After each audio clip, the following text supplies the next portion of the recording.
देखिए طویل समाअत हुई आज और उसमें बड़ी बुनियादी 6 महीने से आ रहा हूँ यार माइक ले लें ये आप मिलवा दें मुझे सर। आप ये दे दें। काफ़ी बार कहा है मैंने, एक बार नहीं कहा मैंने। यार इसको चुप कराओ, वो हो रही बाद में सर एक बार मिलवा दें मुझे। चलें, ओके। सर मैं 6 महीने से आ रहा हूँ। ये इसको जरा हो जाएगी ना अभी तो यार सर कब से फैला हूँ सर? इसको पीछे करिए तो तरीका होगा यार, क्या कर रहे हो?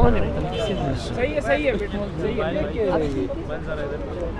अब दोबारा पूछिए जी सर। आज की समाज के हवाले से बता दें। जी आज तवील समाअत हुई, तकरीबन 3 घंटे हम अदालत में रहे और बुनियादी नौइयत के सवालात आज उठाए गए कि आज दिन तक जो नोटिफिकेशन होते रहे हैं जेल ट्रायल के हवाले से, क्या वो कानूनी थे या ये तमाम नोटिफिकेशन कानून के बरखिलाफ़ होते रहे। जो अदालत ने, ट्रायल कोर्ट ने अवामुन्नास को, मीडिया को, ख़ानदान को कमरा अदालत से बाहर रखा, ये हमारे आइन और कानून से मुतसादिम है। हमने गुजारिश की लिहाजा तमाम जो आज दिन तक वाक़यात हुए हैं कमरा अदालत में उनको कलअदम करार दिया जाए।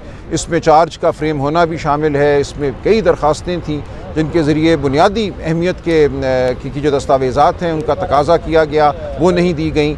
लिहाजा ये तमाम कार्रवाई जो एक बंद कमरे में हुई है, हमारी गुजारिश है कि इस कार्रवाई को कलअदम करार दे के आइंदा के लिए यकीनी बनाया जाए कि जो भी कार्रवाई हो वो खुली अदालत में हो, जहाँ मीडिया को बिलखुसूस इजाज़त हो मौजूद होने की। पाकिस्तान के अवाम का ये हक़ है कि वो देखें कि इंसाफ हो रहा है, इंसाफ होता हुआ नज़र आना चाहिए। और आप पाकिस्तान के अवाम की आंखें हैं, आप पाकिस्तान के अवाम के कान हैं। लिहाजा हमारी ये गुजारिश है कि कोई ऐसी ट्रायल जिसमें मीडिया मौजूद ना हो, जिसमें अवामुन्नास मौजूद ना हो, ख़ानदान मौजूद ना हो, वो आइन और कानून के मुताबिक नहीं है।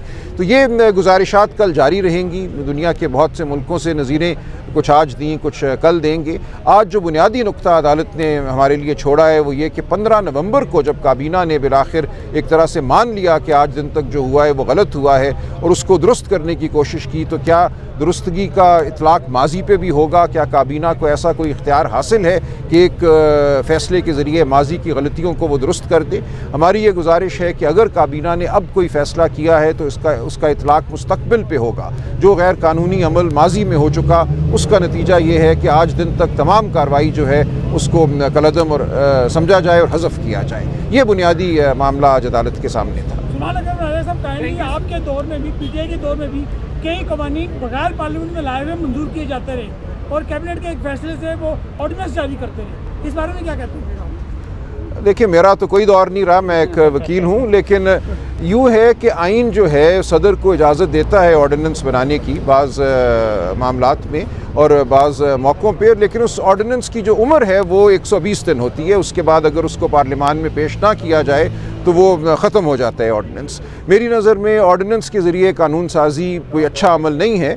कानून साज़ी पार्लियामान के ज़रिए ही होनी चाहिए और ऑर्डिनेंस के ज़रिए कानून साज़ी एक हंगामी नौइयत का मामला हो सकता है, उसको कभी उमूमी नौइयत की कानून साज़ी नहीं समझना चाहिए। Thank you. Okay, thank you.